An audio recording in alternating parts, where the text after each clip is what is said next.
Great job, Karen, again. Absolutely love your voice. I wish I could sing like that. Every time I try to sing like that, and certainly if I were to try it publicly, it would crack and I'd lose it, or just to be able to lead like that is just so amazing. And remember when I was a kid, I wanted to play guitar like that, to be able to pick at the same time as staying in cadence with the rest of the song. Wanted to be a rock star, actually. But no, I don't have that gift, what Karen Anderson has.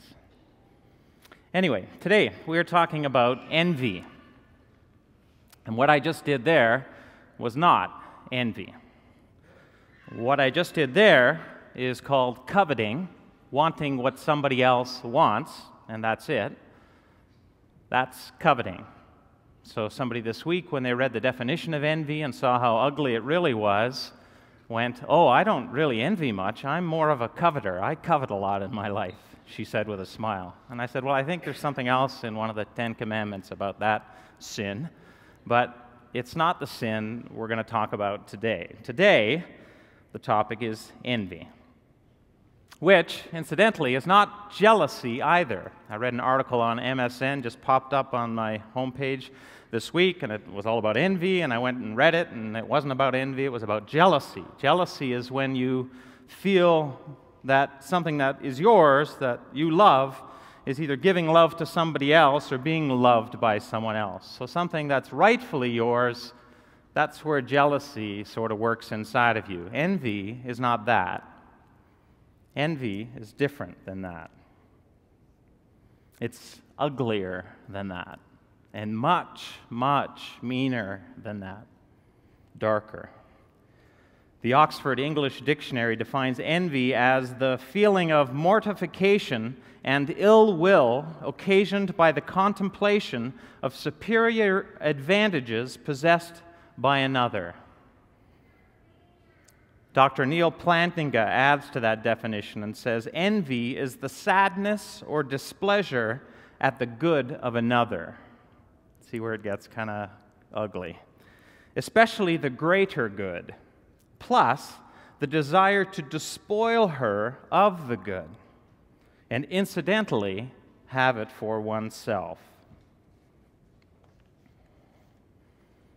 Joseph Epstein wrote a book and a series on the 7 deadly sins, and his topic was envy. He's a professor at some New York university.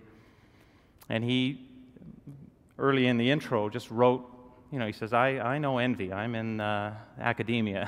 And it seems that in academia, this deadly sin is very much alive and at work. But he acknowledged that not all people get as envious as, say, high-end academics would, or high-end whatever would.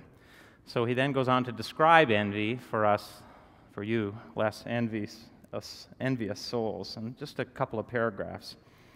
He writes, although those of us who have felt genuine envy will not require any elaborate explanation of what is distinctive about the feeling, permit me to attempt a brief psychological description for those perhaps too gentle readers who have been able to elude the feeling. You see something, want it, feel it only sensible and right that it belonged to you and not to the person who has it.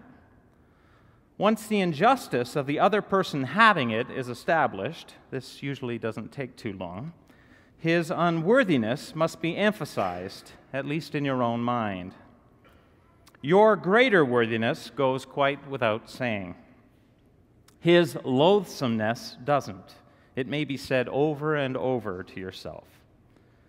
Whatever the object of inordinate desire, an item of art or luxury, the friendship or love of another person, the prestige that goes with a position or place or prize in life, the world begins to seem out of joint so long as he has it and you do not.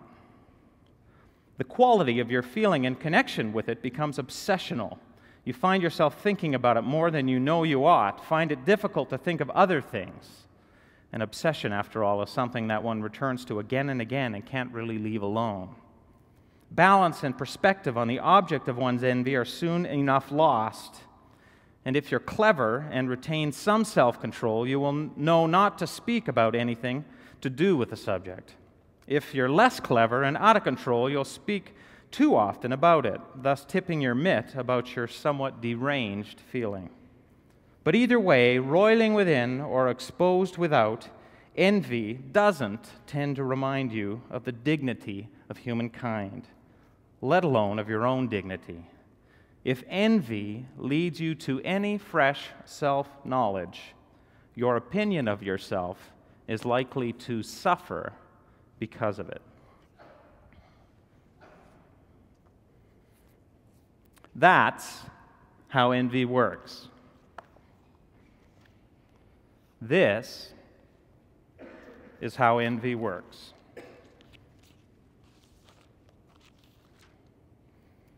Adam slept with his wife, Eve. She conceived and had Cain. She said, "I've gotten a man with God's help." Then she had another baby, Abel. Abel was a herdsman and Cain a farmer. Time passed. Cain brought an offering to God from the produce of his farm. Abel also brought an offering, but from the firstborn animals of his herds, choice cuts of meat. God liked Abel and his offering, but Cain and his offering didn't get his approval. Cain lost his temper and went into a sulk. God spoke to Cain, "Why this tantrum? Why the sulking? If you do well, won't you be accepted?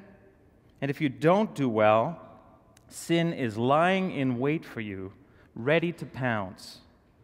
It's out to get you. You've got to master it." Cain had words with his brother. They were out in the field. Cain came at Abel, his brother, and killed him.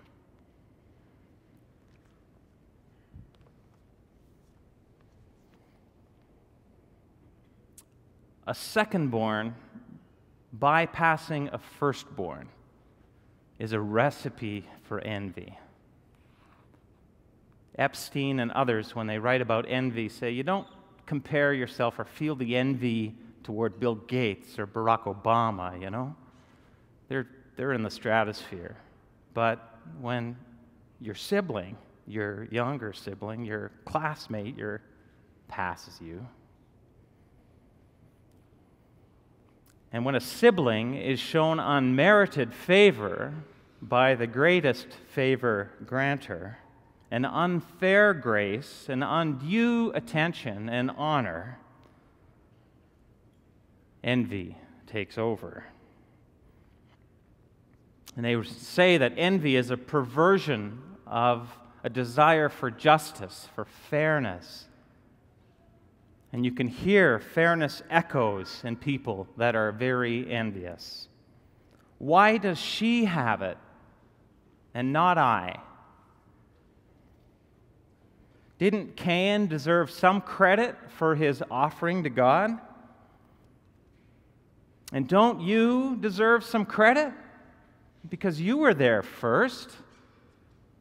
And you put in just as much hard work as he did, as she did.